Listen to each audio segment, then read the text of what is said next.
Hare Krishna, welcome to this episode of Bhagavad Gita. Today we will be studying chapter 11, text 38. Krishna, the ultimate shelter, the supreme shelter of everything. Om Namo Bhagavate Vasudevaya. Om Namo Bhagavate Vasudevaya. Om Namo Bhagavate Vasudevaya. Om Ajnanatimirandhasya Jnananjanasalakaya Chakshurunmilitam Yena Tasmai Shri Gurave Namaha.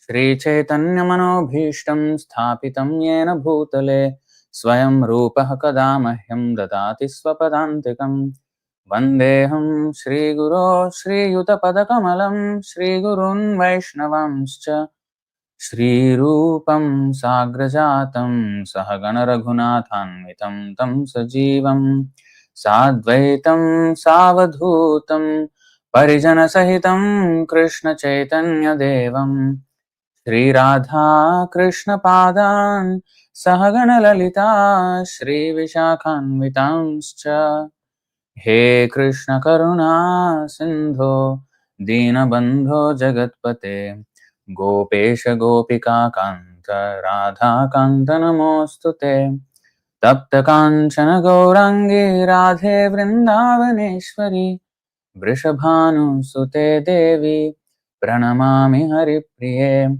Vancha Kalpatarubhyascha Kripa Sindhubhya Evacha Patitanam Pavanebhyo Vaishnavebhyo Namo Namaha Namo Vishnupadaya Krishna Presthaya Bhutale Srimate Bhaktivedanta Swaminiti Namine Namaste Saraswati Deve Gauravani Pracharine Nirvishesha Sunyavadi Paschatya Deshatarine Jai Shri Krishna Chaitanya Prabhu Nityananda Shri Advaita Gadadhar Shri Vasadi Gaura Bhakta Vrinda Hare Krishna Krishna Krishna Hare Hare Hare Rama Rama Rama Hare Hare.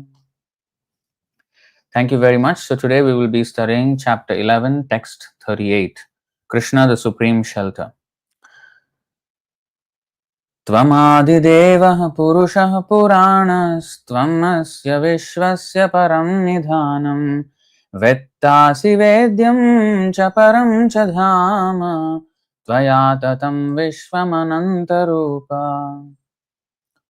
Tvamādidevah puruṣah purāṇastvam vishvasya param nidhānam vettāsi vedyam ca param ca dhāma Tvaya tatam vishvamanantarupa. Tvam, you, Adidevaha, the original supreme God. Purushaha, personality. Purana, old. Tvam, you, Asya, of this. Vishvasya, universe. Param, transcendental. Nidhanam, refuge. Vetta, the knower. Asi, you are. Vedyam, the knowable.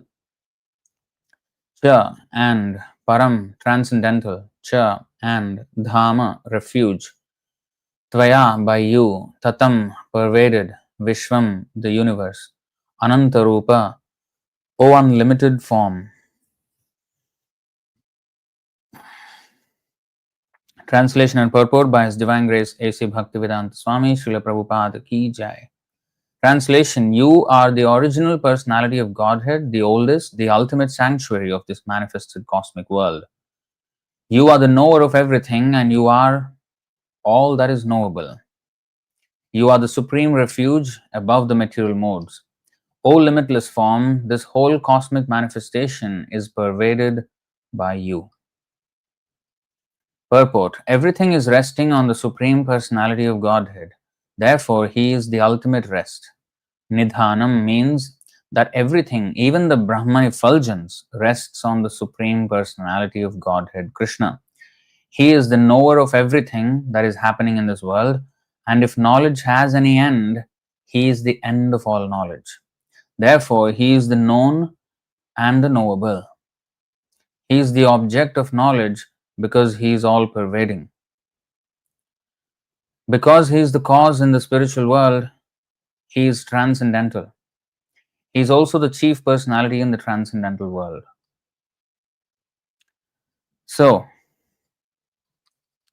looks like a prayer that any devotee would offer to Krishna. You would find such prayers all over Srimad Bhagavatam and probably Chaitanya Charitamrita. What is so special? Actually, there are a lot of, every word here can be very deeply explored. So, Tvamadi Devaha, Adi Devaha.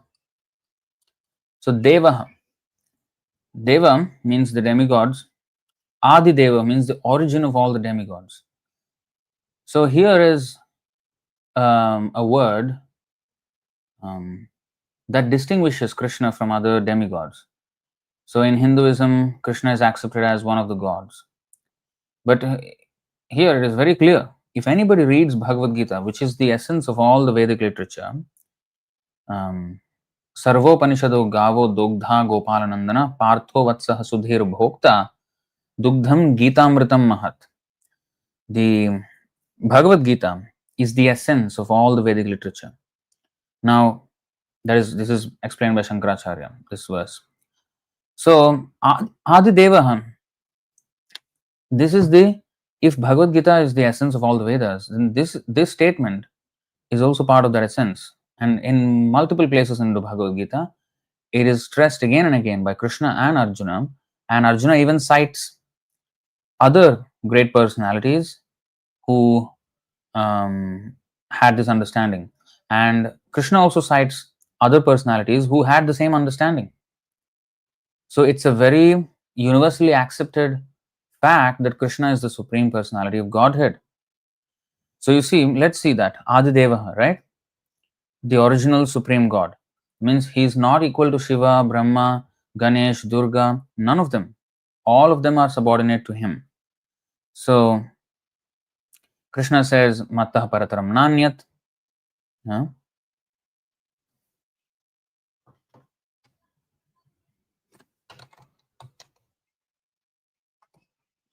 Yeah. So 7:7 of Bhagavad Gita, Krishna says, Mattah Parataram Nanyat Kinchidasti Dhananjaya Mayi Sarvamidam Protam Sutre Manigana Iva. O conqueror of wealth, there is no truth superior to me. Everything rests upon me as pearls are strung on a thread. And he again describes this in another way. Name vidu suraganaha prabhavam na maharshayah aham adir hi devanam maharshinam cha sarvashah. Neither the hosts of demigods nor the great sages know my origin or opulences, for in every respect I am the source of the demigods and sages. Aham adir hi devanam. I am the origin of all the devata. That is called Adideva. So this multiple places, I mean, we can go many places like that. The effect of worshipping Krishna is different. Like, he says in the 925, for example, Yanti Deva Vrata Devan, Pitrin Yanti Pitrivrataha, Pitrivrataha, Bhutani Yanti Bhutejyam, Yanti Madhyajinopimam. Those who worship the demigods will take birth among the demigods. Those who worship the ancestors go to the ancestors. Those who worship ghosts and spirits will take birth among such beings, and those who worship me will live with me. Now, what is the difference between living with the demigods or living with Krishna?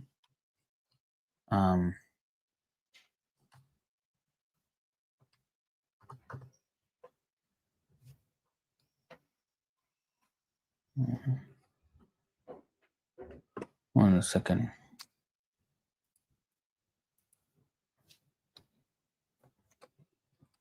You see, Abrahma Bhuvanalokaha Punaravartinorjuna Mamupetya tu Kaunteya Punarjanmana Vidyate. This is the difference between, even if we go to Brahmaloka, Brahma Bhuvanalokan Lokaha. So the Lord Brahma is the topmost of the demigods here in this universe. Of course, Lord Shiva is higher than him, but among the Jivarasi demigods, he is the highest. Lord Shiva is not one of the Jivarashis. He is his own tattva, Shiva tattva. But anyway, the topmost planet in this material world, like Brahmaloka planet. Okay. From the highest planet in the material world down to the lowest, all are places of misery wherein repeated birth and death take place. But one who attains to my abode, O son of Kunti, never takes birth again. So again, there is a difference between the result obtained by going to the demigods' planets, even as high as Brahmaloka, which is topmost demigod's planet, down to the lowest of planets, and the difference between that and going to Kṛṣṇa Loka, where there is no more rebirth. That is not there for the demigods' planets. So again, there is a huge difference there. Now Arjuna accepts that, and he cites other authorities. Arjuna uvacha param brahma Arjuna uvacha param brahma param dhama pavitram paramam bhavan purusham shashvatam divyam adidevam ajam vibhum आहुस्त्वां ऋषयः सर्वे देवर्षिर्नारदस्तथा असito devalo vyasah swayam chaiva bravishi me. So you see, Arjuna said, you are the supreme personality of Godhead, the ultimate abode, the purest, the absolute truth. You are the eternal, transcendental, original person. Again, Purushaha. Param Brahma. Like we are all in the Vedic statement, there is there, Aham Brahmasmi. That does not mean Aham Param Brahmasmi. It's not Aham Parabrahmasmi or Aham Param Brahmasmi. It is Aham Brahmasmi. So Brahma and Parabrahma, there are two words. So Kṛṣṇa is, the word Parabrahma is reserved for Kṛṣṇa. Now, you are the supreme personality of Godhead, Arjuna is saying, the ultimate abode, the purest, the absolute truth. You are the eternal, transcendental, original person, the unborn, the greatest. Now, that's Arjuna's verdict. Then he cites other rishis here. All the great rishis such as Narada, Asita, Devala and Vyasa confirm this truth about you, and now you yourself are declaring it to me. So Kṛṣṇa has claimed, Arjuna has claimed, and Arjuna is backing up his statement by quoting the version of all these great sages. Now, Kṛṣṇa also in the Bhagavad Gita cites the opinion of the great sages and how they have achieved perfection by the same understanding. So he says, let's read these verses in sequence, then we can understand what he's meaning here. So let's go to 4:5. Okay. So Arjuna asks, because Kṛṣṇa says in the beginning of Bhagavad Gita that I spoke the science to the sun god. So Arjuna is like, wait, what are you saying? How did you speak to the sun god? But you are my age. When did you go and speak to the sun god? Sun god already knows this before we were born. So then Kṛṣṇa says this, Shri Bhagavan Vacha Bahuni me vyatitani janmani tavacharjuna tanyaham veda sarvani natvam vetha parantapa. The personality of God had said, many, many births, both you and I have passed. I can remember all of them, but you cannot, O subduer of the enemy. You can subdue your enemy, but you cannot subdue the influence of time and forgetfulness because you forget. But I do not forget. So again, there is a marked distinction between Kṛṣṇa and us. Now, he further goes on to say in the next verse, Ajopi san avyayatma bhutanam ishvaropi san prakritim swam adhisthaya sambhavami atmamayaya. Although I am unborn and my transcendental body never deteriorates, and although I am the Lord of all living entities, by my internal energy, I still appear in every millennium in my original transcendental form. So again, he's saying I am the Supreme, I am unborn and my transcendental body never deteriorates. I am the Lord of all living entities, Ishvaropi san. Prakritim swam adhisthaya. Prakriti means here internal Prakriti, the para Prakriti. Now, then he says, I come here many, many times and I remember everything you don't. I am actually unborn, but I do come here. Why do I come? Yada yada hi dharmasya glanir bhavati bharata abhyutthanam adharmasya tadatmanam srijamyaham. So I come here for a purpose. Whenever and wherever there is a decline in religious practice or descendant of Bharata and a predominant rise of irreligion, at that time I descend myself. And then what I do when I come here? Paritranaya sadhunam vinashaya dushkritam dharma samsthapanarthaya sambhavami yuge yuge. To deliver the pious and to annihilate the miscreants, as well as to re-establish the principles of religion, I myself appear millennium after millennium. So he's saying that not only I come, not why. So Krishna says, I spoke this to the sun god. Arjuna was doubtful. Krishna says, well, both of us, we have taken birth many times. In fact, you were also there, which is what he's meaning. When I spoke to the sun god, you were also there, but you don't remember it. I remember. I remember all of my births. Because my birth is transcendental. I am unborn, but my transcendental body never deteriorates, and so does my memory. My memory also does not deteriorate, and therefore I remember everything from time immemorial. And I come here many, many times. But why do I come? You come for a different reason. I come for a different reason. Of course, Arjuna, being Krishna's personal associate, he also comes to assist Krishna in his pastimes. But ordinary living entities, because Arjuna was representing ordinary living entities like us, and therefore he is addressing the ordinary living entities. Like we come here because of our karma, because of the reactions of our past activities. Krishna does not come for that. He comes for yada yada dharmasya glanir bhavati bharata. So whenever there is decline in religion, he comes. And what does he do? He saves the devotees, he protects and encourages the devotees, he kills the demoniac people who are harassing the devotees, and then he establishes religious principles. And establish means he ensures that it will go on in the future. But of course, sakale neha mahata yogo nashtah parantapa. Due to the force of time, everything gravitates towards destruction in this world. So even religious principles get destroyed. They don't get destroyed. People don't follow them. Religion can never be destroyed because Sanatana Dharma means the relationship between Krishna and us never changes. It's just either we forget them or not. So the Dharma remains the same, but our memory gets destroyed, or our adherence to it becomes destroyed through various, things that may happen in this world because of cheaters and all kinds of things, and our own lack of interest or our own offenses. Due to multiple factors, the following of dharma, even though dharma samsthapana was done by Krishna, if we don't follow it, then we will, fall behind. So he comes for this purpose, and therefore his birth is different from us, and that is what he explains in the next verse 4:9. Janma karma chame divyam evam yo vitti tattvataha tyaktva deham punarjanma naiti mameti sorjuna. One who knows the transcendental nature of my appearance and activities. They're not mundane appearance and activities like ours, but transcendental nature and activities. Transcendental appearance and activities. If we know such these things about Krishna, then upon leaving the body, we don't take our birth again in this material world, but attain Krishna's eternal abode. Eternal abode. Punarjanma nayati. Punarjanma nayati mameti sorjuna. So we go to Krishna and we don't have any more punarjanma. If we understand Krishna janma, we don't have punarjanma. So with this understanding, many persons in the past, so that's the next verse.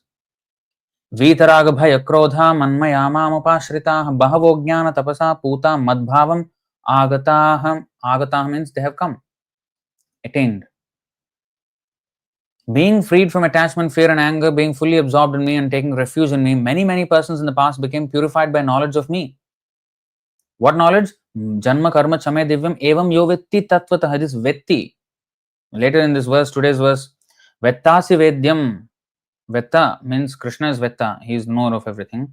Vedyam is the knowable, the end of all knowledge. Vedanta is Krishna. So here, this knowledge, Janma karma chame divyam evam yotyata, this knowledge, many persons in the past became purified by knowledge of me, and thus they all attained transcendental love for me. They have understood that actually I am the Supreme Personality of Godhead, far above any demigod, and I come here for what purpose? To establish religious principles. If they understand my appearance and activities in the greatest of details, as revealed by me in the Vedic literature, Krishna says, then they can come to me, and many persons have come to me before. They have already attained transcendental love for me. And therefore, he says, of course, next verse, okay, let's go to next verse. He says, now, how much ever one may surrender, that much one will get the result.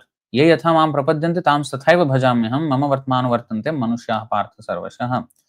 As all surrender unto me, I reward them accordingly. Everyone follows my path in all respects, so son of Pritha. So as we surrender to Krishna, we get rewarded. So if we are fully surrendering to Krishna with this understanding, then we will be rewarded to the fullest degree. So he is encouraging Arjuna.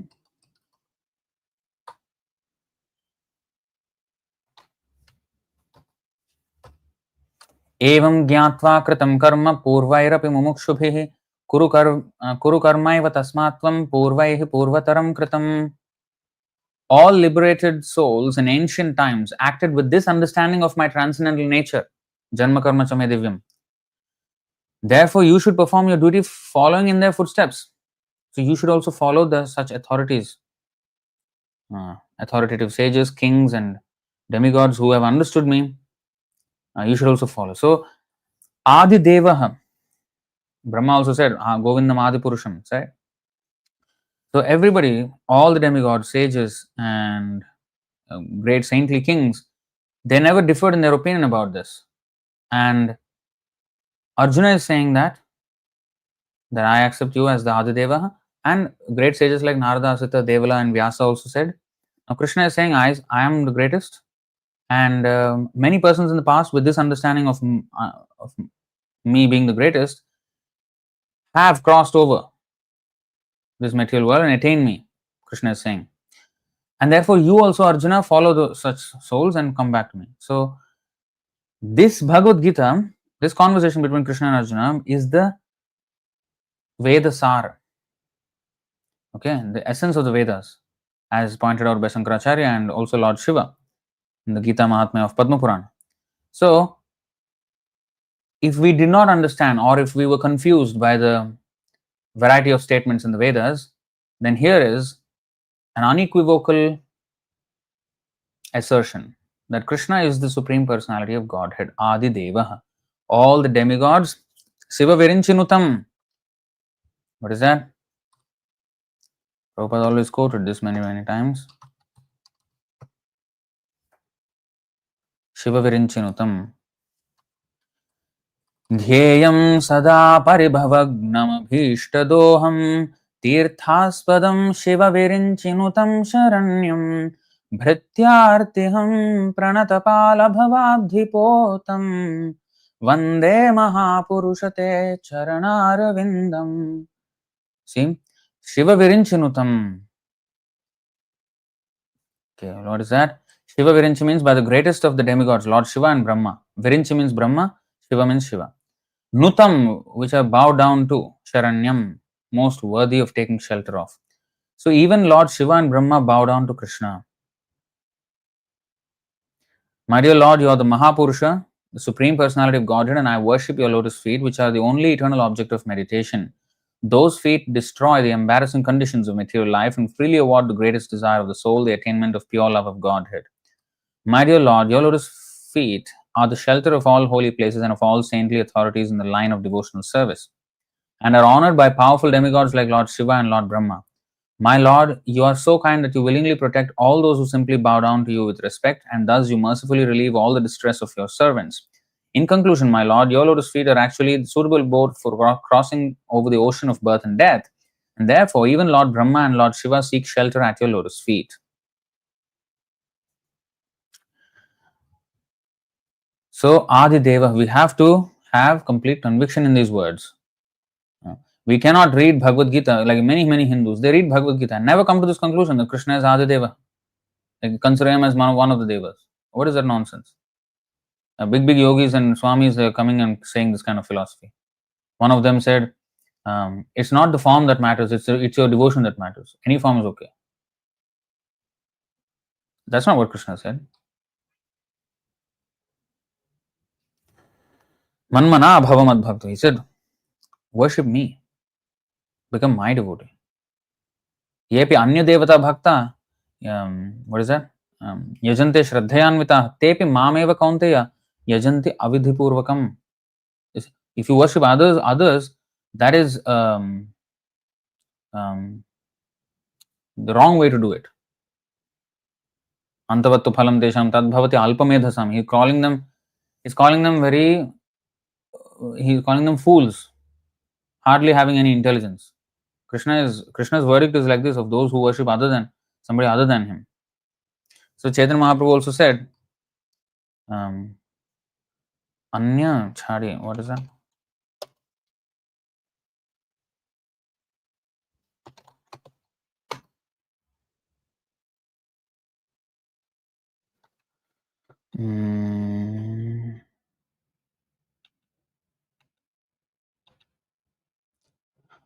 This is the one.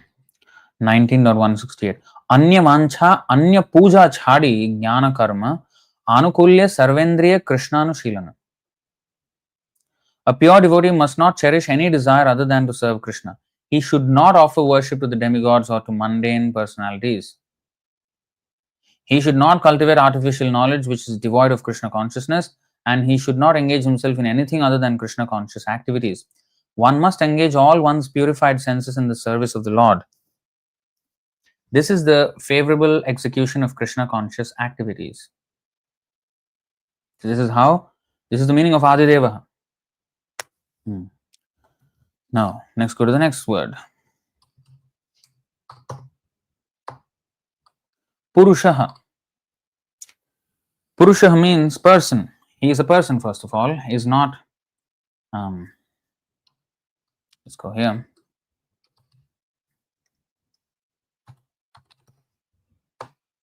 Avyaktam. Vyakti means what? In Hindi also, Vyakti means person. Avyaktam means not a person. Impersonal. Vyakti. Personality. Vyakti means personality. Avyaktam means non-manifested. Impersonal. Avyaktam vyaktimapannam manyante mam abuddhayaha param bhavam ajananto mama vyayam anuttamam. Unintelligent men who do not know me perfectly think that I, the Supreme Personality of Godhead Krishna, was impersonal before and have now assumed this personality. So he is not impersonal before, and because he has come to this world, he has assumed a personality. Before that, he has no personality. No, he is always a person, Sachidananda Vigraha. He does not have a form of this material world, but he has a transcendental form. So he's saying, due to their small knowledge, they do not know my higher nature, which is imperishable and supreme. So this avyaktam, Krishna is always a vyakti. He's a person.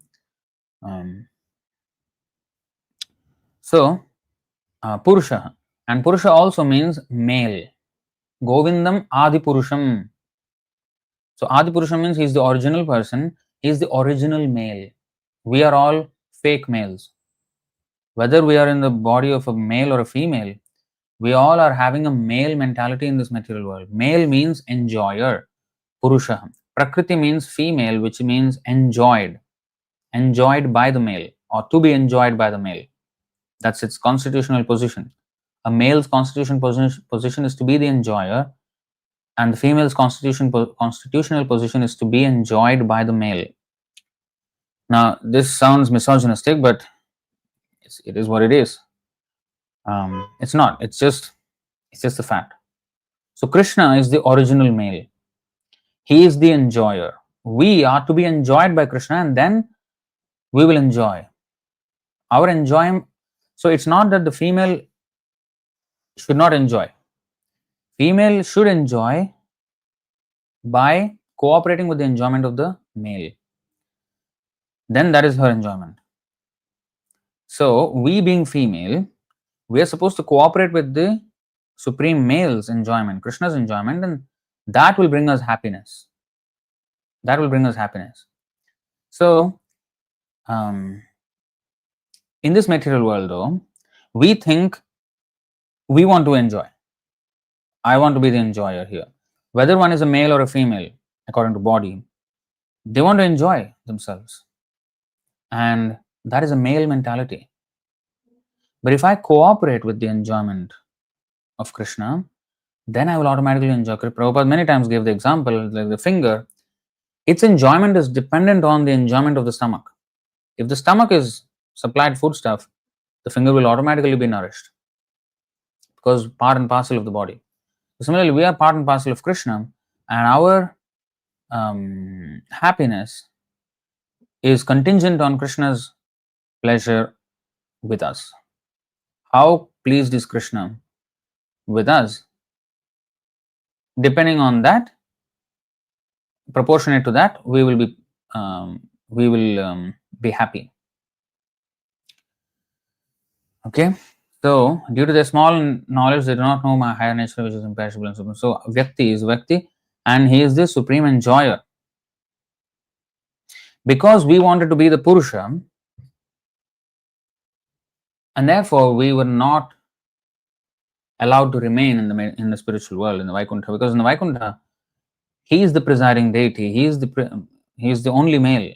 Everyone else, even if he has a male body or female body, is cooperating with Krishna's enjoyment, and that is a female characteristic. So, whether one is a cowherd boy or a macho hero like Arjuna or Hanuman, they are all in the female category because they're meant for cooperation with Lord Ram or Krishna, like that. So, that's female.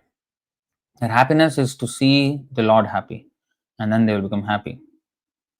So they will serve the Lord. So in the Vaikuntha, everyone has this female understanding,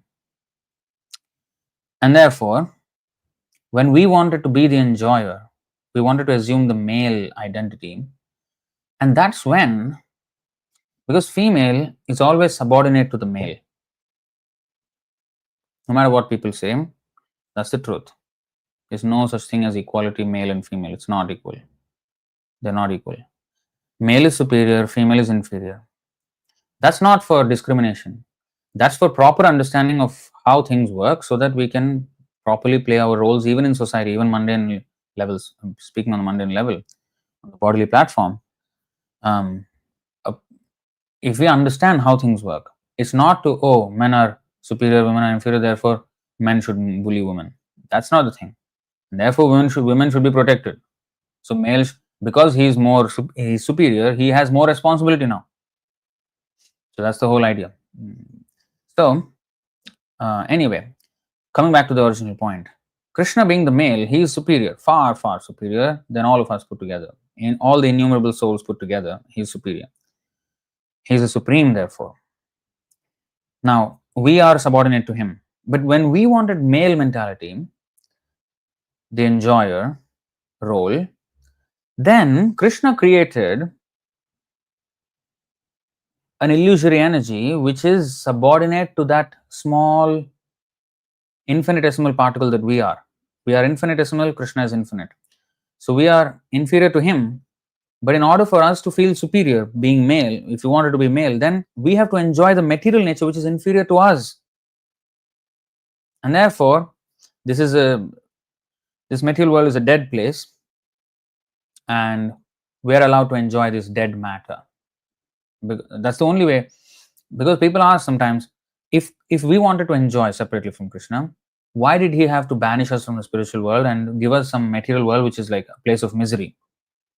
Dukhalayam ashashvatam. If he really is caring for us, if I wanted to enjoy, he could have given me a place as good as the spiritual world to enjoy. Why he gave me this material world which is a place of misery? Well, this is what the reason is, we being inferior in the spiritual world, we just can't play the role. It's impossible. So we have to be the superior, but we are so tiny. We're conscious beings, but we're tiny. So the only way there can be something inferior to us is that unconscious energy, and that is matter. And in this unconscious energy, there is this whole birth, death, old age, disease. And one may ask, why did Krishna have to create it like that then? Why can't, okay, fine, material nature is inferior to us, okay, fine, dead matter. Okay, we can live eternally here and enjoy, right? Why he has to create a birth and death situation just to make people want to run away from here and go back to him? Why is he always creating things in such a way that we can only be happy with him, and if we're away from him, we cannot at all be happy. Why he's so? It looks like he's giving us a facility, but actually, he's just, you know, creating a facility in which we cannot be happy, so that we actually turn back to him. Is that not very unethical? He's really not really wanting us to be happy independently. He's creating a situation where everything becomes unhappy for us, so that we turn back to him. No, he wants us to be happy all the way.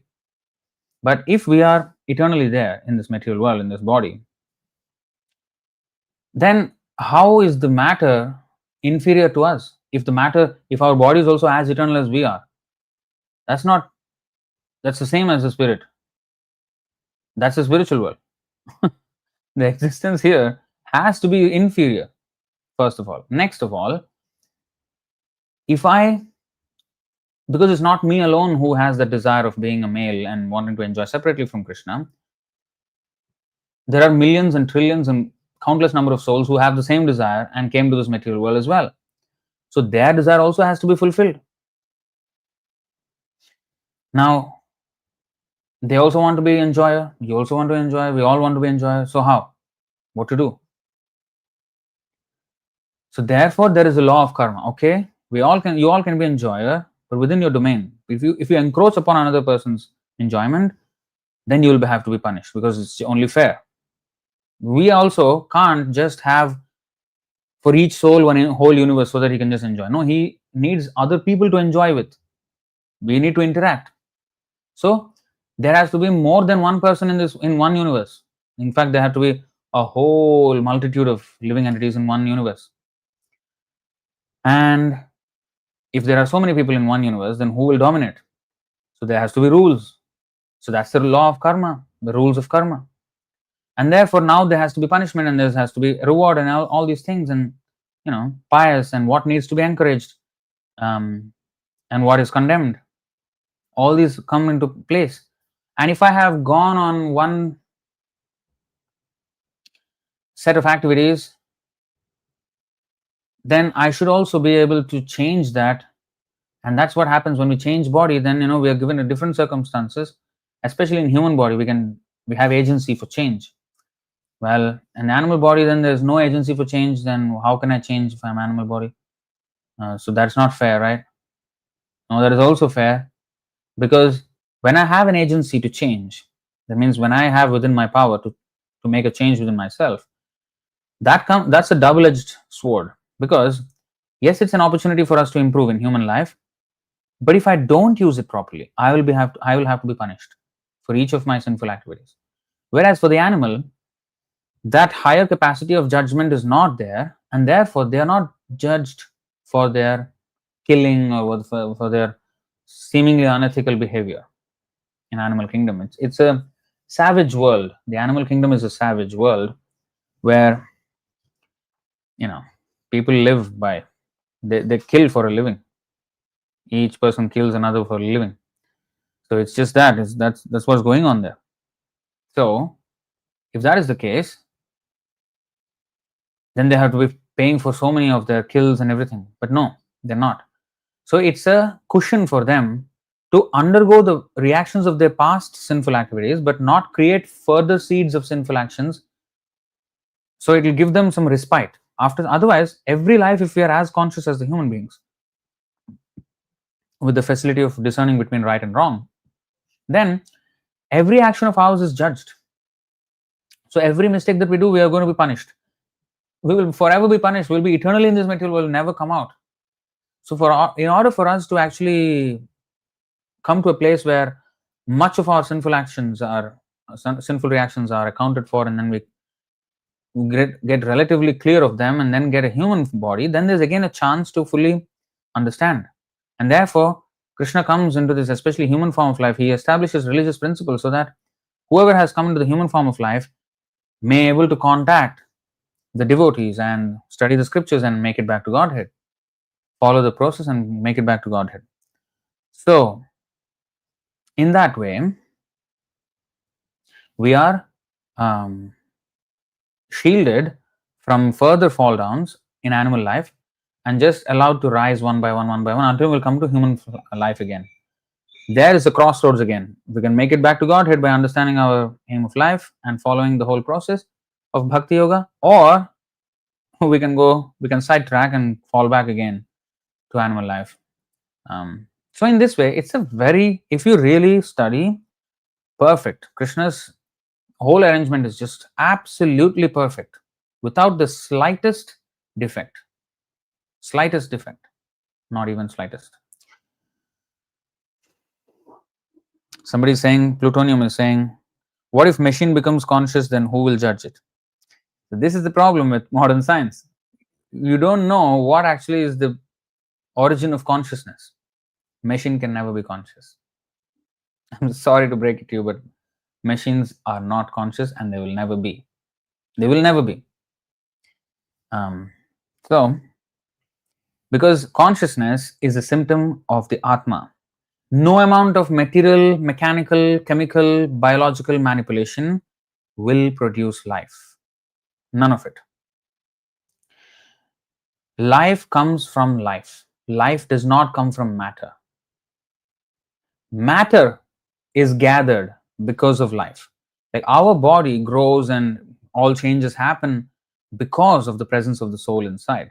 The moment the soul leaves, the body just falls down, just as a shirt just falls down, lifeless. Until now, it's animated. Like this cloth, wherever I go, it will go with me. This cloth looks animated. It goes kilometers and kilometers in a day.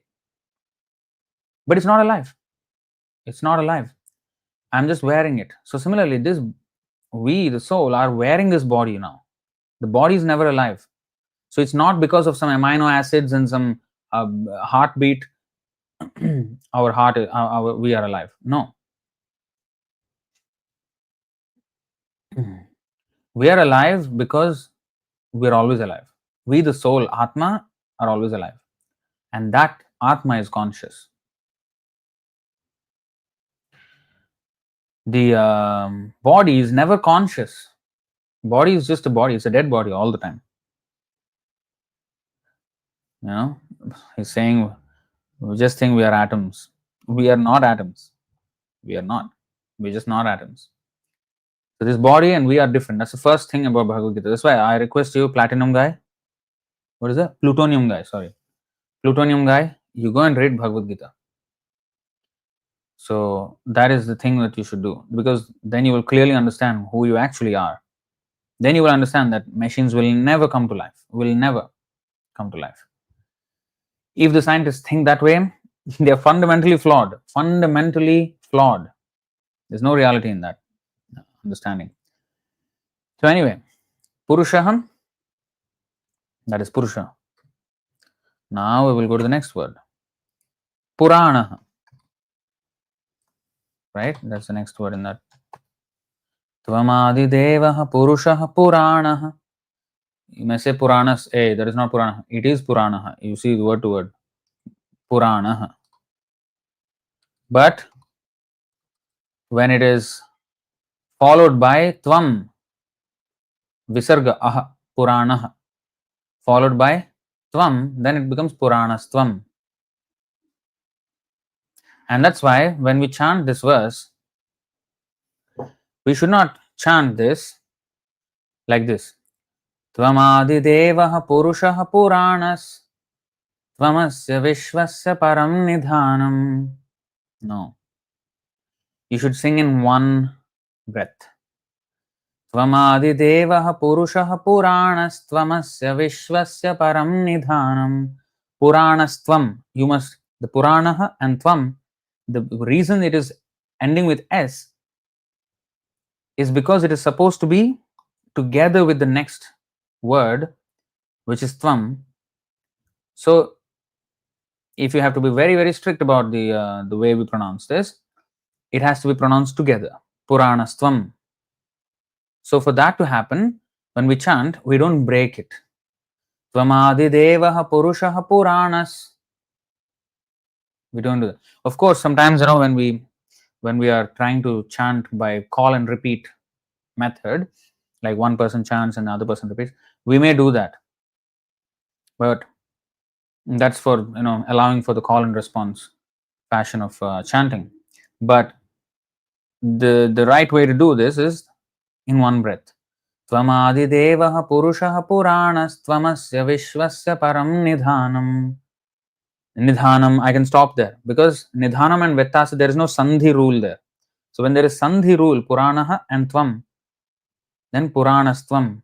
So it has to be chanted together like that. So anyway, puranaha. Krishna is the oldest. The oldest. What does it mean? What does it mean? We are also old because the soul is eternal, the Atma is eternal. We never took birth and we will never die. So we were always existing as Nityo Nityanam. He is Nitya, we are also Nitya. He is singular Nitya, we are unlimitedly plural Nityanam. So both are Nitya. So how come he is Purana? And why that designation has to be given to him and not us? That is because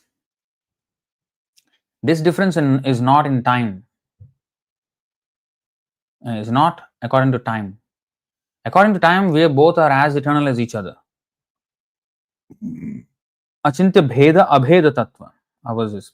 So we are qualitatively one with the Lord. So he is eternal, we are also eternal. He is conscious, we are also conscious. We are never, of course, sometimes we may say we are unconscious, but actually that is only dormant consciousness. But real state of our existence is always to be conscious. But eko bahunamyo vidadhati kaman. He supplies the needs for everyone else. Everyone rests on him. That's why it's called Tvamasya Vishwasya Param Nidhanam. Nidhanam means refuge, shelter. So Puranaha, he is the original, oldest among all, because we are his part and parcel. So he is even our origin. Sarva yonishu kaunte aham bija pradaha pita. So even in this material world, when we came, our birth was made possible by the impregnation of the material energy by Lord Vishnu, and not by sexual intercourse, but by glancing over the material nature, and the glance took the form of Shambhu, Lord Shiva, and he became the generating principle, and that's why Shivalinga is nothing but the male and the female genitalia of Shiva and Parvati. And that is the principle of generation in this world. So anyway, Puranaha. He is the oldest person, but he is Navayovanam cha. That is explained in the Brahma Samhita. When we say Purana old, it's not that God has a white beard and an old man, haggard old man with wrinkled skin. That's not how he is.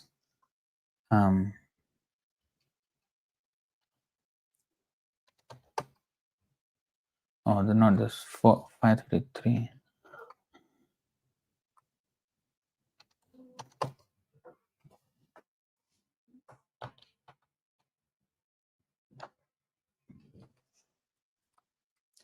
So here 533. Advaitamachyutamanadimanantarupam Adyam Purana Purusham Navayauvanam cha Vedeshu Durlabhamadurlabhamatma Bhakto Govindamadi Purusham Tamaham Bhajami. Purana Purusham Navayauvanam. Navayauvanam. He is the Purana Purusham. He is the oldest personality, but he is ever youthful, always young and youthful, fresh in his fresh youth. He never ages beyond that. But he's the oldest. Eternally youthful. So this is we should not understand him to be subject to the influence of time like our bodies are subject to. He is not subject to like that. When I say oldest, beyond even time, beyond before even time existed, he existed. He's that old. Like we are also that old, but um, he is the origin of even time. We are not the origin of time, but he is the origin of time. Now, time is eternal. Time is eternal, but it is an energy that is constantly put in motion by the Lord. Okay, so time is also dependent on the Lord. The Lord alone is Swarat, independent. Time does not control him, so he cannot become old and haggard and you know debilitated by time. No, Navayovanam cha. His youthfulness is not um, dwindled by the influence of time. Okay, actually, ours also. But because we have accepted this material body, we have to undergo this old age, disease, and death. Janma, mrityu, jara, vyadhi. We should not actually undergo these things because we don't undergo actually these things. We seem to undergo these things because of our misidentification with this body, and as explained here.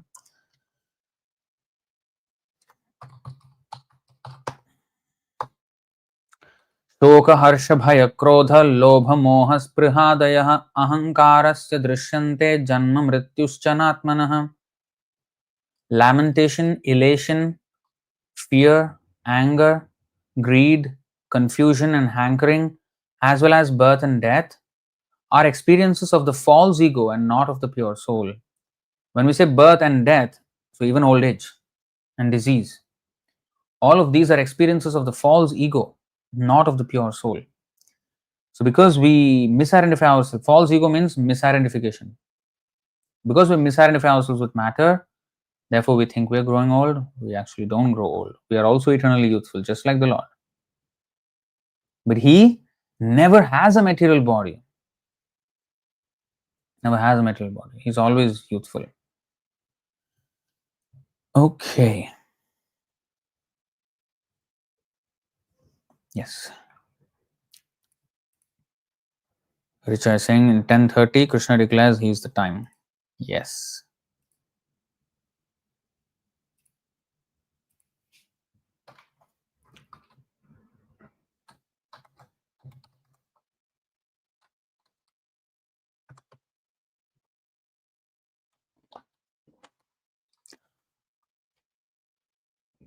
Kalah kalayatamaham. Of subduers, I am time. Among subduers, I am time. Because time subdues everyone.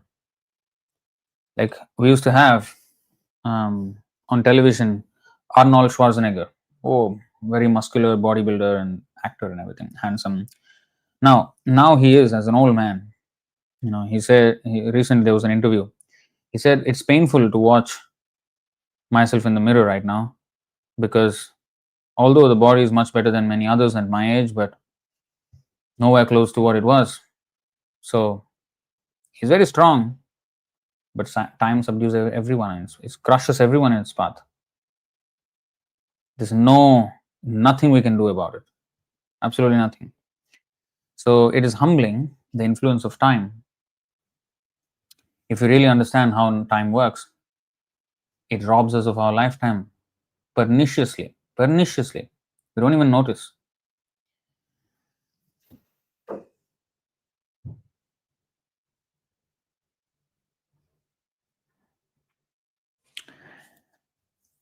Okay, so going back.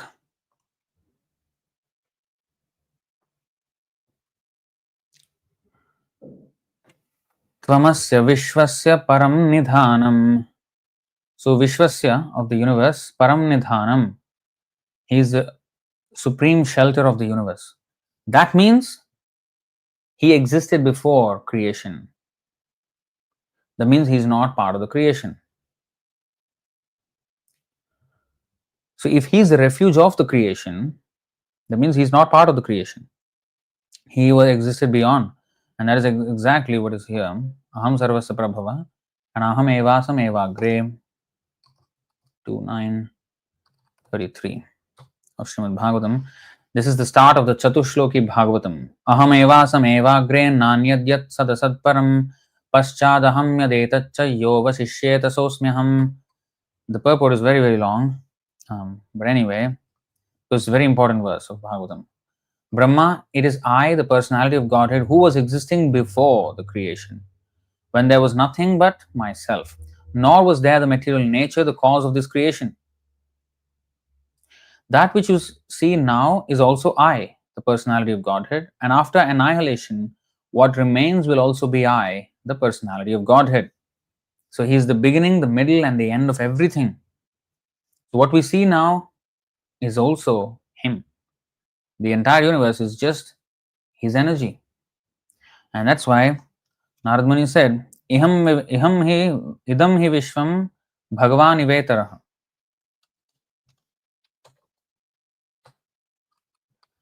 Idam hi vishvam bhagavani vetaro yato jagatsthana nirodha sambhavah tadhi swayam veda bhavams tathapite pradeshamatram bhavatah pradarshitam. The Supreme Lord, personality of Godhead, is himself this cosmos, and still he is aloof from it.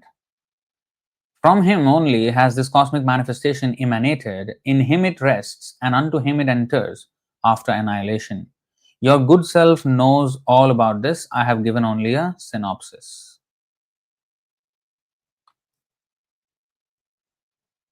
So, the entire universe is, the cosmos is nothing but Kṛṣṇa. Now, the universal form, the Virat Rupa, is a representation of the Supreme Lord and how he pervades every aspect of creation, gross and subtle. I have explained this in 11.4, lecture on the chapter 11, text 4, where I explain about the Purusha Sukta and how the Purusha Sukta prayer is actually a blueprint of the entire universe as a meditation on the Lord, which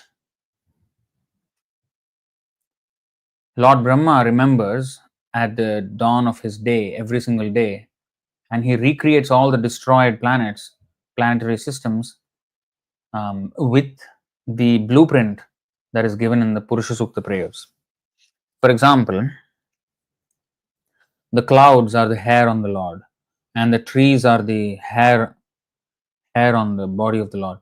So, just by meditating on the form of the Lord and what are his different parts, and so very close meditation on the Lord, even on his hair, or the hair on his body is actually the trees. So yeah, Brahma remind. So this is what happens with Brahma. He creates, and then when he in the night he sleeps. So his day is like 4.32 billion years of our time. Now another 4.32 billion years is his night.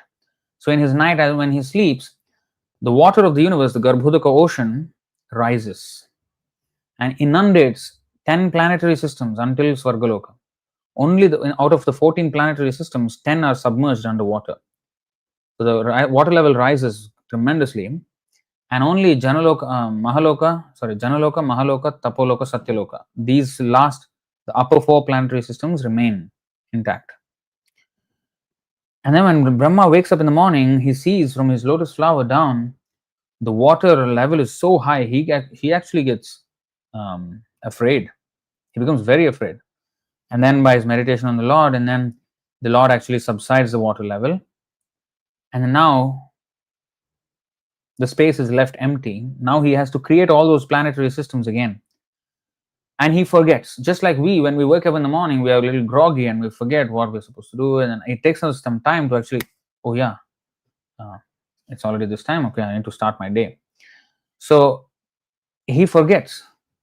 And the Lord reminds him So he remembers the Purusha Sukta prayers and he recreates the entire material world from the descriptions of the Purusha Sukta prayer. Like the Brahmanas are the head of the society, the Kshatriyas are the arms, the Vaishyas belly, and the Shudras are the legs. Oh yes, the Varnashram system has to be created, the whole. So in every way, everything is connected with the body of the Lord. So that is called Virat Rupa. This whole universe, not just like the heavenly planets are his head and all that kind of stuff, but not only the structural creation, but also the subtle creation, like Varnashram Dharma.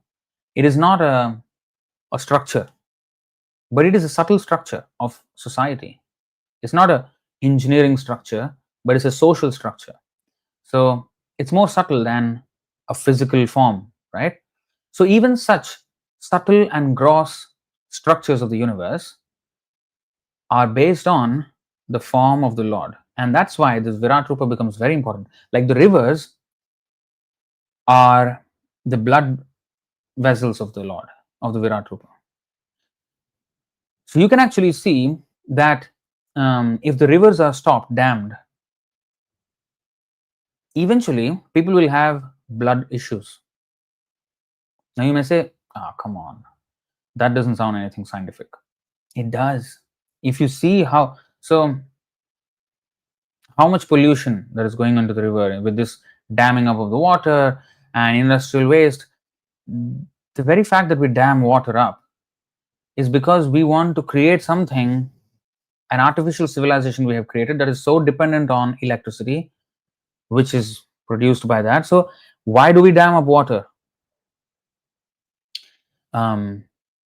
Because we have this whole civilization, artificial way of civilization that needs to be powered. So by damming the water, we are clogging the arteries of the Virat Rupa. So our arteries also will be clogged. Why? Not as immediately direct consequence. Oh, I dammed there, here also my blood vessels get dammed. No, not exactly in that way. But if you see, damming up of the waters because of this kind of channeling and irrigation, or not more than irrigation, the power supply and everything. That means we have a whole way of civilization which is so artificial, and to keep up that ugra karma, that to keep up such artificial civilization up and running, we have to work extra hard. Whose labor, whose time, whose investment is going in the matter of maintenance of this kind of so-called comfort of urban life that we have created? Whose labor is it? All of our labors. Why are we working so hard to keep this artificial civilization up and running? We are the slaves. So when our lifestyles are so stressful, our blood pressure rises and we eat all sorts of things, artificial and not so healthy. Everything becomes greedy. So for earning profits, ethics go out of the window. So the agriculture becomes very poisonous because they inject all sorts of things into the plants and the vegetables and the fruits. Everything is becoming so artificial. And in this way, we will have cholesterol problems, we will have blood problems, so many problems. And our air is polluted because of that. Everything is suffocating. So in this way, we can understand everything can be correlated. The mind, the moon comes from the mind. Why it looks so pleasant on a full moon night? Some people get excited like the werewolf. No, actually, it does affect some people, and there is a correlation between our mind status and the moon as well. That is also there. But it's very pleasing also. The full moon is very, very pleasing. In fact, in our Vedic literature, the face of the Lord is compared to the full moon. Nitai Chandra Shushitala, Nitai Pada Kamala Koti Chandra Shushitala. So Shushital, the cooling effect of the millions of moons. So the cooling effect. So the mind is supposed to be this in the mode of goodness. But anyway, it gets overpowered by intelligence. That's all a whole different topic. That's why we can go into very, very great detail mind, intelligence, and all these subtle aspects are also based on the creation. The sun and the moon are the eyes of the Virat Rupa also, right? So how that means if the sun and moon show us, then we can see things. Otherwise, we cannot see. So the Virat Rupa has to see anything first before we can see, because we can only see in the presence of light, and our light, where does it come from? It comes from the sun or the moon. If we say electricity, electricity is also ultimately dependent on the sun, the energy on the sun of the sun. So unless they see, unless the Lord sees through his eye, we cannot see. We are only the secondary seers of anything. He is the primary. If we have seen something, the Lord has already seen it. We are only the secondary seers of it. So in this way, if every aspect of creation is connected to the Virat Rupa, and that is the Purusha Sukta. That's why in the second canto, 6th chapter, the chapter is titled Purusha Sukta Explained. And there you can see all these things.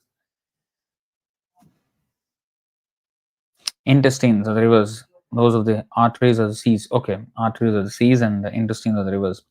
So yeah, we have all these problems with. Okay, so this is the comment here. 2:10:29. Sorry, yeah, 2:10:29. The controlling deities of the intestines are the rivers. Okay, I got it wrong there. And those are the arteries are seas. But the thing still holds that we have so many problems with, especially doctors are coming out and saying much of the problems or health problems are in the gut, our intestines. And the seas are the presiding deities for the arteries. So everything is polluted right now, and we are also polluted internally as we pollute the world externally. So there is a very, very, very intimate relation with what goes on outside in the world and what goes on inside our bodies as well. So all that is attuned to the Virat Rupa. If we understand the Virat Rupa, therefore, we understand what will be a good, what we should be doing, what we should not be doing, externally, internally, everything. Okay, so that is Vishwasya Param Nidhanam. Tvamasya Vishwasya Param Nidhanam. So he is the supreme shelter of the universe. And actually that is Tvayatatam Vishwam. Tvayatatam Vishwam. This actually comes there. Mayatatam idam sarvam jagadavyakta murtina. Matsthani sarva bhutan nachaham teshvavasthitah. 9.4. We will come there. Now Vettasi Vedyam. Vetta Asi means you are the knower. So Kṛṣṇa is the Vetta. He is the knower of everything, past, present, future, and every corner of creation. He knows everything. Directly, indirectly, he knows everything. Vedaham samatitani vartamanani charjuna bhavishyani cha bhutani mam tu vedana kaschana. O Arjuna, as the Supreme Personality of Godhead, I know everything that has happened in the past, all that is happening in the present, and all things that are yet to come. I also know all living entities, but me, no one knows. No one knows. So he knows everything. Vetta. And he also knows all living entities. Bhavishyani cha bhutani. Bhutani means all living entities. Mam tu Vedana Kṛṣṇa. So he knows everything. He has a full database of everything. So Veda, Vetta. Vetta Asi Vedyam. Vedyam means he is the person to be known. Ultimately, we all are in the quest for Kṛṣṇa. We all are in the quest for Kṛṣṇa. The scientists are trying to find out, everything, but actually what they're trying to find out is just a minuscule portion of Kṛṣṇa's energies. They're actually looking for Kṛṣṇa, but they do not know it. But actually, the real Vedyam is Kṛṣṇa. He's the ultimate object of knowledge. If we know him, we will know everything.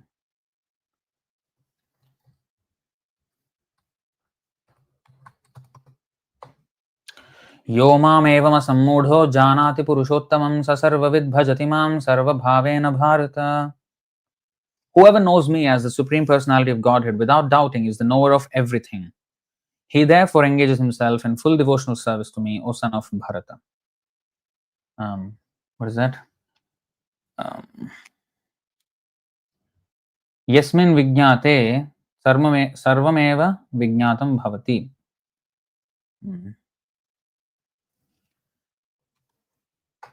That is the Upanishad statement.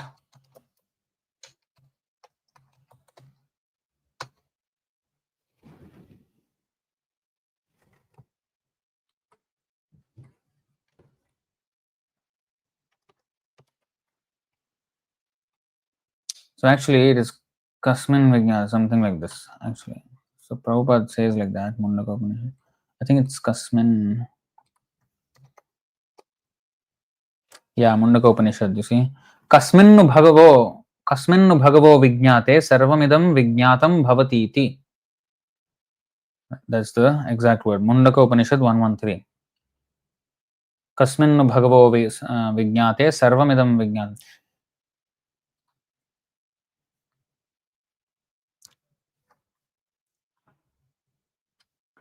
When the cause of all causes becomes known, then everything knowable becomes known and nothing remains unknown. This is the point.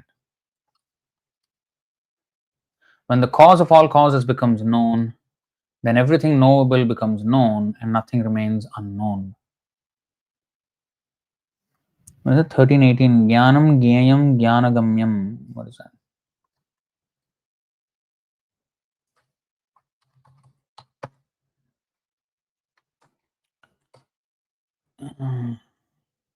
Jnanam Gyayam Jnanagamyam Haridi Sarvasya Vishtitam.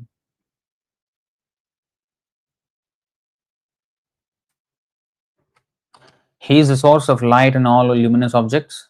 He is beyond the darkness of matter and is unmanifested. He is knowledge. He is the object of knowledge and he is the goal of knowledge. The path of knowledge. He's situated in everyone's heart.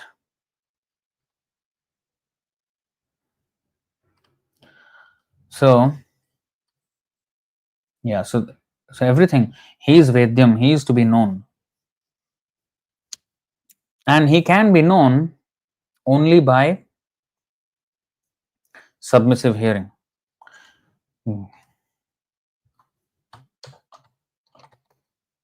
He cannot be known by our intellectual exploration or physical exploration.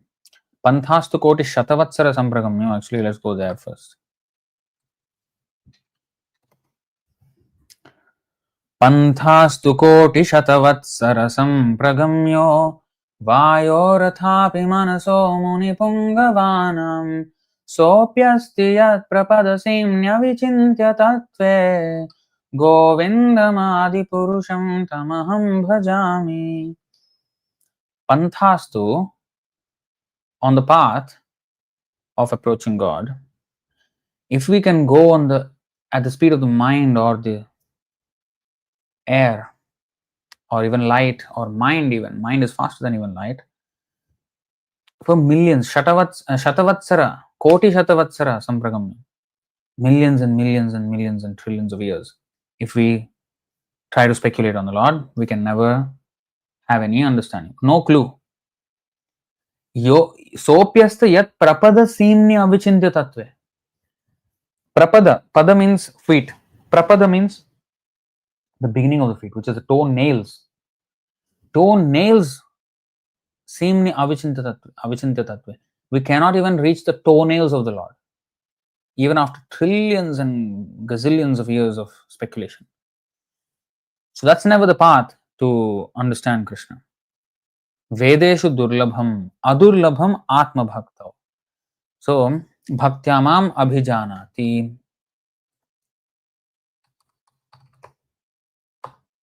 Bhaktyamam abhijanati yavan yaschasmi tatvatah tato mam tatvato jnatva vishate tad anantaram. One can understand me as I am, as the Supreme Personality of Godhead, only by devotional service. And what is this devotional service? First of all, Shravanam Kirtanam, chanting his holy name and hearing about him. Shrutekshita pathaha, nanunatha pumsam. We can only understand him by hearing. Shruta ikshita. We can see him ikshita by shruta. Shruta means knowledge, by hearing. And hearing from where? Anybody says whatever you hear. No, don't be gullible.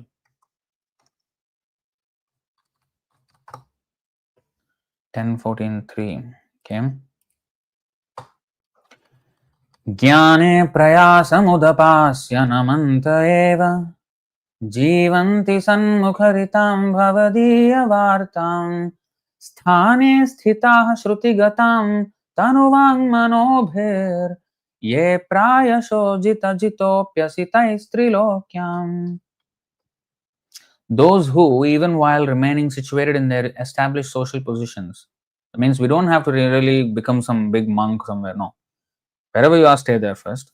But throw away the process of speculative knowledge and with their body, minds, and body, words, and mind, offer all respects to descriptions of your personality.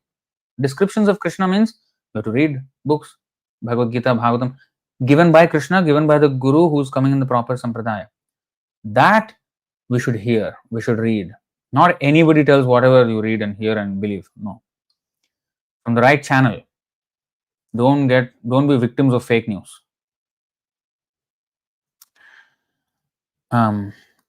With their body, words, and mind, offer all respects to descriptions of your personality and activities, dedicating their lives to these narrations, which are vibrated by you personally and by your pure devotees, certainly conquer your lordship, although you are otherwise unconquerable by anyone within the three worlds. What is this unconquerable? We cannot understand him, but he can be conquered. That means we can understand him and actually control him even. Aham bhakta paradhina, Krishna says. I am the servant, I am completely under the control of my devotees. He asvatantra evadvija. I am not at all independent. I am completely controlled by the devotees, by their love. So, not only do we have a grasp of his understanding, but also we have a complete grasp of the Supreme Personality of Godhead. Krishna Shaitomar, Bhaktivinoda Thakur said, Krishna Dite Paro. That much control a devotee has. A devotee has so much control that not only he can control the Lord and imprison him in his heart, but he can freely give it to anyone he chooses to. Krishna is completely his property. And only because the pure devotee gives him to someone, that person can have Krishna. That's why we have to serve pure devotee in order to get Krishna. Because he is the property of the pure devotees. If the pure devotees give Krishna to someone, then Krishna will have to go to him. But of course, that person has to receive it, to receive Krishna, receive the gift of Krishna. But the pure devotee has the power to give Krishna. Krishna che tomar, Krishna dite paro. That is called conquering. Conquering means, a king, when he conquers a kingdom, he has full rights and he can do whatever he wants with that. So similarly, the devotee has full rights over Krishna. He can do whatever he wants with Krishna. Krishna becomes completely aham bhakta paradhina.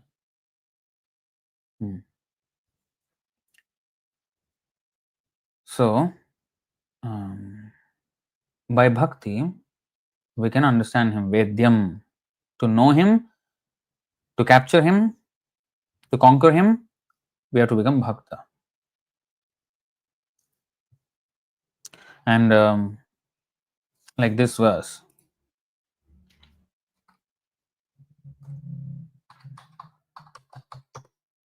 This is the situation of the Pandavas. What's the...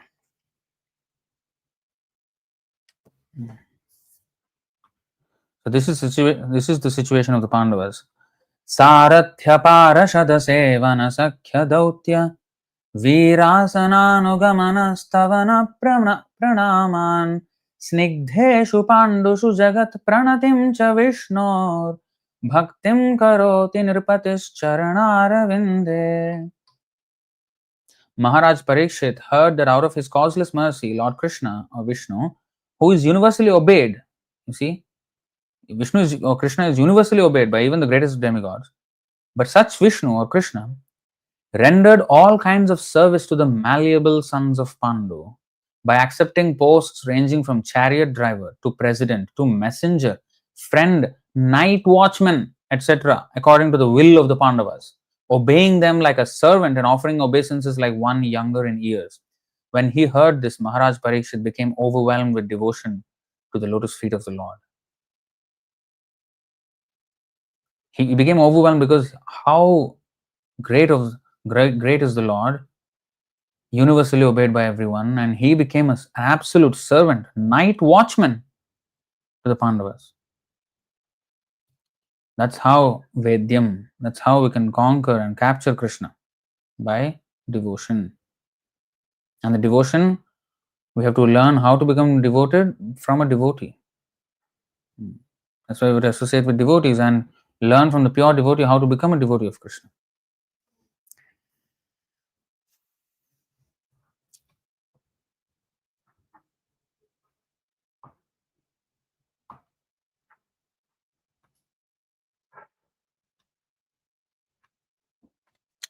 Vettasi Vedyam cha param cha dhama. Again, refuge, dhama. He is the original refuge or the shelter of everything. And he is the supreme shelter, param cha dhama. Tvaya tatam vishvam anantarupa. Tvaya tatam vishvam. And then Krishna himself says, Tvaya tatam vishvam means he is, the entire universe is pervaded by him. Anantarupa, he unlimited form. Unlimited, there's no limit. There's no limit in size, then there's no limit in time. Unlimited in time and space. And tatam vishwam means the entire universe is pervaded by him. And that's what Krishna says in the Bhagavad Gita, right? 9.4.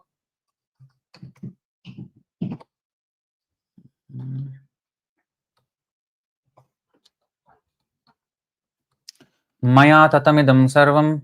Arjuna said, Tvaya tatam vishwam. Here, Maya tatamidam sarvam. Maya means by me. Tvaya means by you. Arjuna is saying, by you, the whole universe is pervaded. Krishna is saying, by me, the whole universe is pervaded. Maya tatamidam sarvam jagadavyaktamurtina matsthani sarvabhutani nachaham teshvavasthitaha. By me, in my unmanifested form, this entire universe is pervaded. All beings are in me, but I am not in them. When he says I'm not in them, that means he is not enjoying or suffering like us. But he is situated beside us, every single living entity. He's within even every atom, but he is not experiencing what they are experiencing. He is a witness.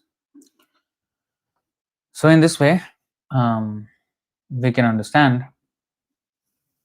that the Supreme Lord is the shelter of everything, and that's why it's called the Ashraya Tattva. We are called Ashrita. Everything else is Ashrita. That means something that takes shelter of the shelter, which is Krishna. Krishna is the ultimate shelter. Ashrita Ashraya Vigraham.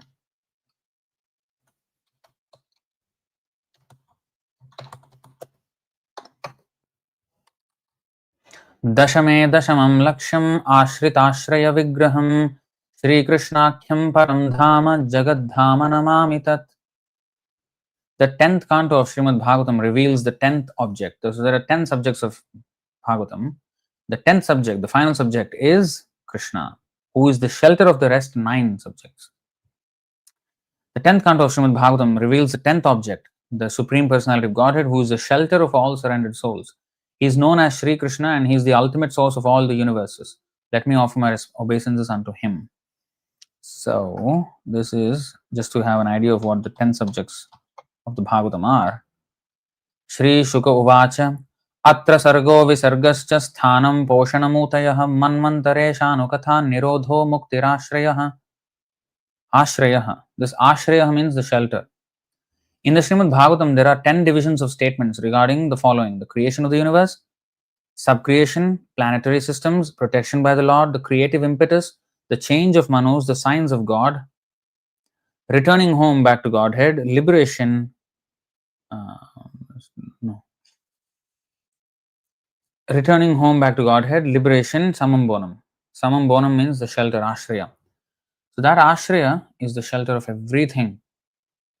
And Vyasadeva saw that in this meditation here.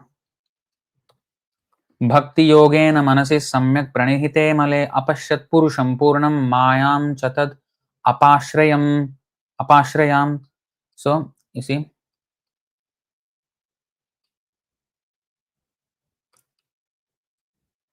apashrayam, under full control. So Vyasadeva saw this in his meditation. Thus, he fixed his mind, perfectly engaging it by linking it in devotional service, bhakti yoga, without any tinge of materialism. So when he executed bhakti yoga, Vyasadeva, then and thus he saw the absolute personality of Godhead along with his external energy, which was under full control. So the Lord was the ashraya for the material energy, and then not only that, he also saw the next verse.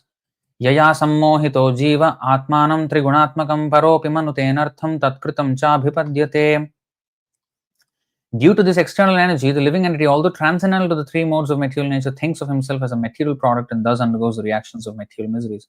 So he is seeing the position of Maya, which is under the control of the Lord, and then he's seeing the position of the living entities who are under the control of Maya now, who is under the control of the Lord, and how they are suffering this material miseries because they misidentify themselves.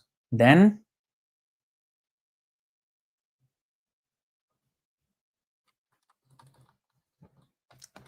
अनर्थ उपशमं साक्षात् भक्ति योगमधोक्षजे लोकस्याजानतो विद्वांश्चक्रे Satvata संहिताम्.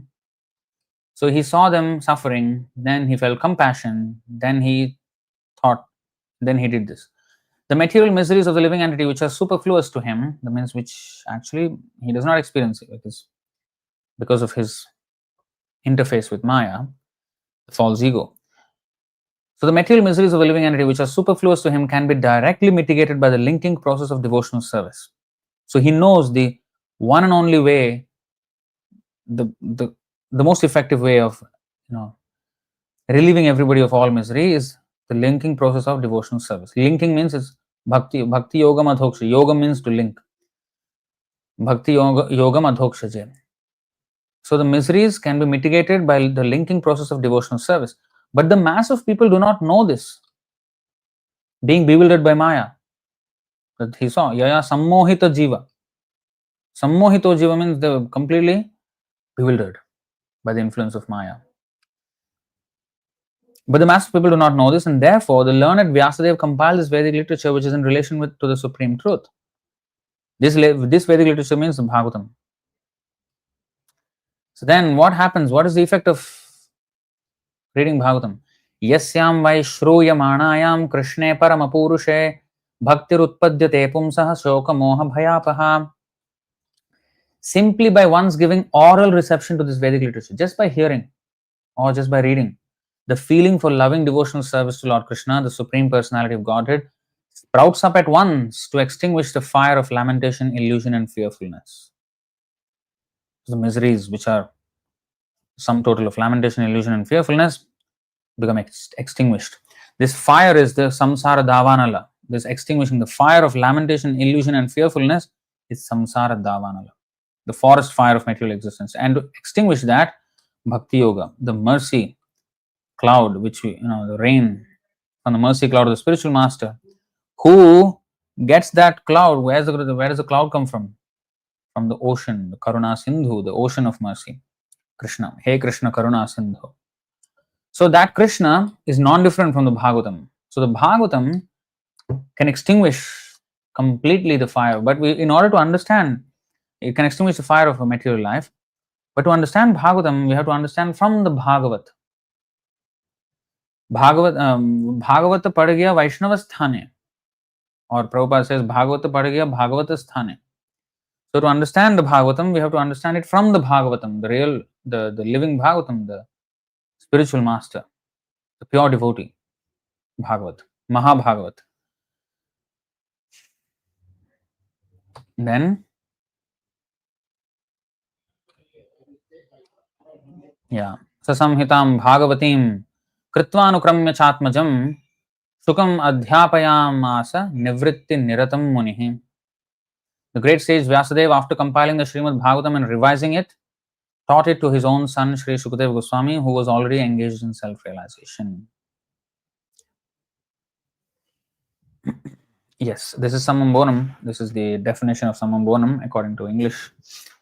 the highest good, especially as the ultimate goal, according to which values and priorities are based in an ethical system.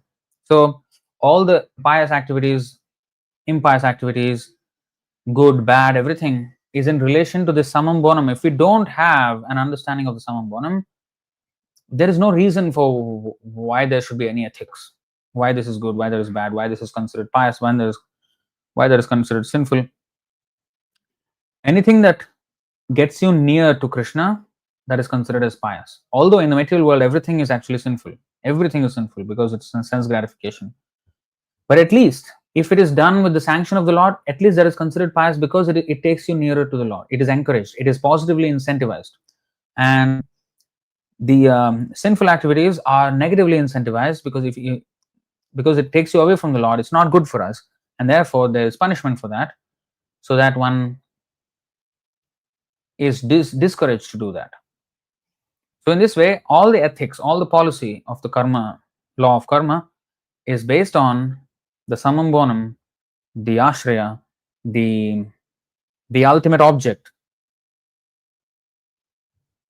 We have to attain Krishna.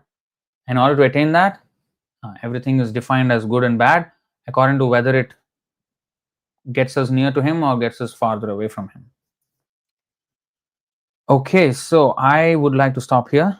Any questions or comments on this topic?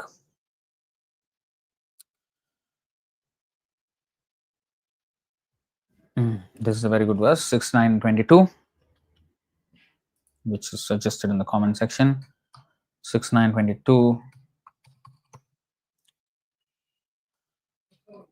Avismitam tam paripurna kamam svenaiva labhena samam prashantam vinopasarpatyaparam hi balishah Shvalangulenatititarti sindhum. Svalangulenatititarti sindhum. Svalangulenatititarti sindhum.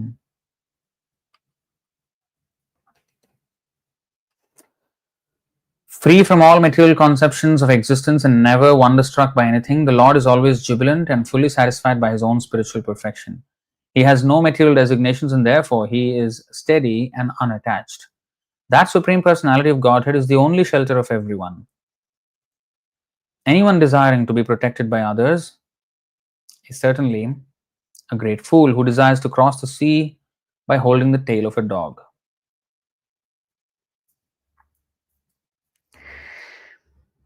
That's why Ishopanishad says two different results are obtained.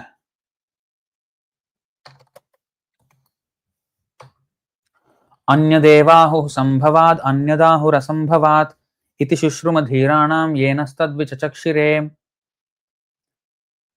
It is said that one result is obtained by worshipping the supreme cause of all causes, and that another result is obtained by worshipping what is not supreme.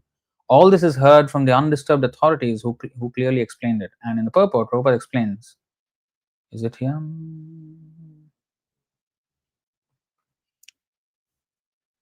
Okay, I think we'll go Ishopanishad 12.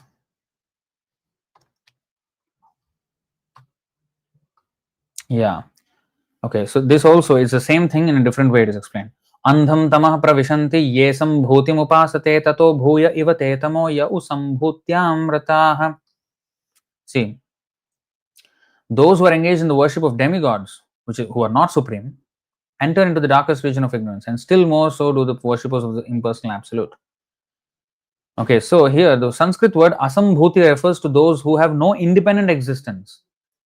Sambhuti is the absolute personality of Godhead who is absolutely independent of everything, Swarat. So if we ye asambhutim, what is that? Ye asambhutim upasate. Ye sambhutim here is said, but apostrophe, actually this is a sandhi rule. Actually it is asambhutim, you see. Ye asambhutim, you see, asambhutim. So anything that is dependent on something is asambhutim. So demigods, it is translated as demigods because demigods are dependent. But anything in this world other than Krishna, if we worship, whether it can be a ordinary person, some people worship a pop star. Oh, I'm fan of so and so. So anything, or money or anything, who worship anything that is other than Krishna, who is the only Sambhuti. Everything else is Asambhuti because he is Ashraya, everything is Ashrita Tattva. So if we worship Ashrita Tattva, then we will go to hell, darkest regions of ignorance. But if we worship Sambhuti, the independent Swarat, Supreme Personality of Godhead, we go to Krishna. Now the question is, now if the demigods are Asambhuti, what about the Guru, who is also another Jiva, right? Who is another soul? Is he, because we have to worship a Guru, right? Sakshat Dharitvena Samasta Shastra, right? We have to worship the Guru as good as God. So a Guru comes under Ashraya Tattva or Ashrita Tattva. The answer is Ashraya Tattva because he is the direct representative of Krishna. Although he takes Ashrita of Krishna, Ashraya, he takes shelter of Krishna, so he is Ashrita in that way. But because he is empowered by Krishna to act as Ashraya for the others, so he is to be considered as Ashraya Tattva. That's why it is said, what is that? Acharyam mam vijaniyan. Krishna says, you have to consider the Acharya as good as myself. Sakshat Dharitvena Samasta Shastra. So he's actually Sambhuti worship. Madbhakta Puja Bhyadhika 11, 19, 21 Srimad Bhagavatam. Worshipping the devotee is even greater than worshipping Krishna because Krishna is the property of the devotee. We just read. Krishna, a devotee can give Krishna to anyone. Krishna is his property. Krishna Shetomar, Krishna Dite Paro.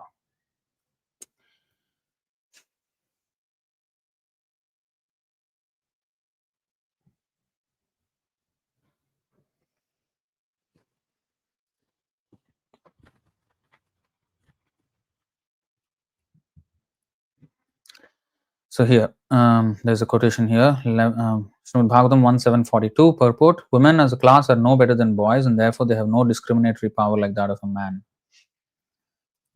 Now, there is nothing shameful in that. It is just a reflection of the reality. The reality is that we, being female, have no discriminatory power like that of Krishna, who's real male. So therefore, we should accept his directions and not speculate. So when we see the position of man and woman of this world, and when the women don't have such a discriminatory power of that of a man, that is just the reflection of the original reality. There's nothing to be proud about for a man and nothing to be shameful about for a woman. It's just the way it is. And in fact, if anything, that should remind us of the real reality that we, being the woman or the female in this relationship with Krishna, we don't have the discriminatory power. So we cannot at any time discern what is good for us or not. We should take, and we can never come to a conclusion of what is the absolute truth with our own sense. We cannot have that discriminatory power. We have to accept, therefore, the word of Krishna. That's why it is said, what is that? Ya Shastra Vidam Utsrijya, not that one, 1624, the next verse. Tasmat Shastram Pramanante Karya Karya Vyavasthitau Jnatva Shastra Vidhanoktam Karma Kartum Iharhasi. One should therefore understand what is duty and what is not duty by the regulations of the scriptures. And what are the scriptures? Vedo Narayana Sakshat, 6140 of Srimad Bhagavatam. So Vedas are directly Narayana. So Narayana has to tell us, and we have to take the instructions of Narayana, because we, being the female here, we don't know, we don't have the discriminatory power. We should take instructions from the supreme male, who is our supreme friend, and we will be elevated and we can end our miseries.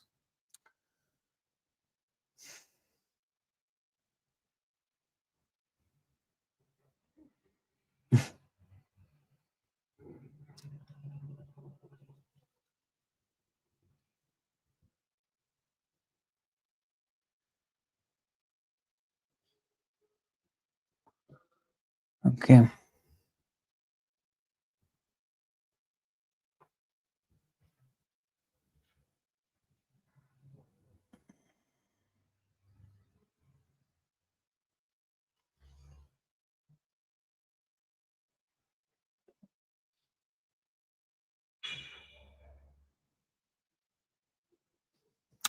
So there's a question.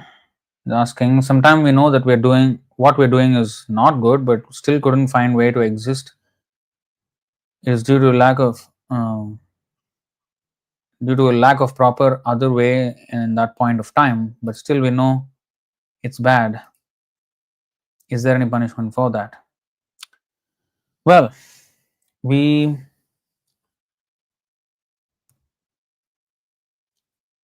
that's why whatever we do, even if it's wrong, we can actually never be right in this material world independent of our service to Krishna. So it is stated here.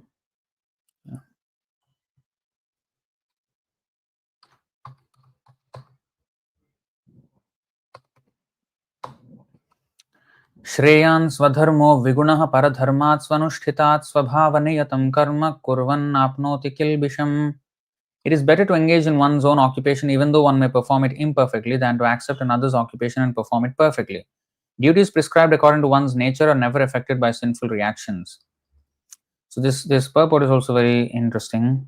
I hope you can go and read that. It's not particularly the subject of today's class, but you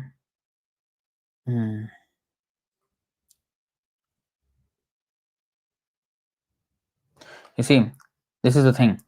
One should work according to his own nature. No work is abominable if performed in the service of the Supreme Lord. So, the occupational duty of a Brahmana is certainly in the mode of goodness, but if a person is not by nature in the mode of goodness, he should not imitate the occupational duty of a Brahmana. For a Kshatriya or administrator, there are so many abominable things.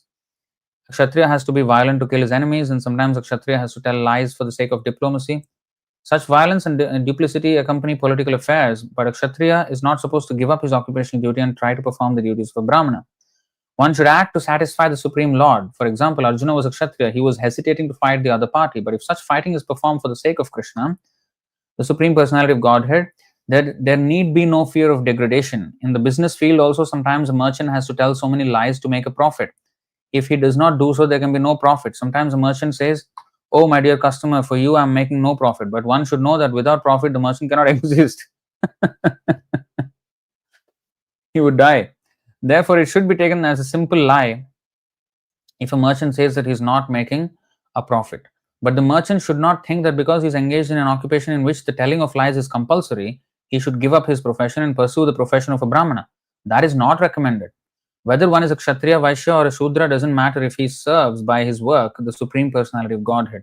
Even Brahmanas who perform different types of sacrifice sometimes must kill animals because sometimes animals are sacrificed in such ceremonies. Similarly, if a Kshatriya engaged in his own occupation kills an enemy, there is no sin incurred. In the third chapter, these matters have been clearly and elaborately explained. Every man should work for the purpose of Yajna or for Vishnu, the Supreme Personality of Godhead. Anything done for personal sense gratification is a cause of bondage. The conclusion is that everyone should be engaged according to the particular mode of nature he has acquired, and he should decide to work only to serve the supreme cause of the Supreme Lord. Now,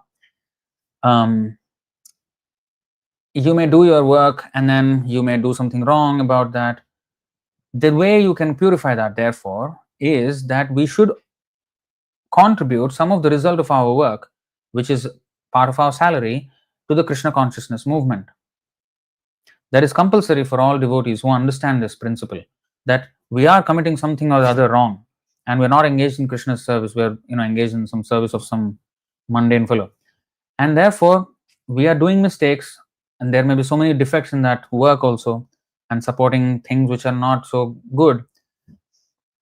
So we have to now employ some of that money to support the Krishna consciousness movement, who are to support them, the temple where they're preaching Krishna consciousness. So that is very important. Then that will be purification of our wealth, purification of our existence. This is explained. Okay, just before that, just go to the next one. सहजं कर्म कौन्तेय सदोषम् अपि न त्यजेत् सर्वारम्भा हि दोषेण धूमेन अग्निर इवावृताः.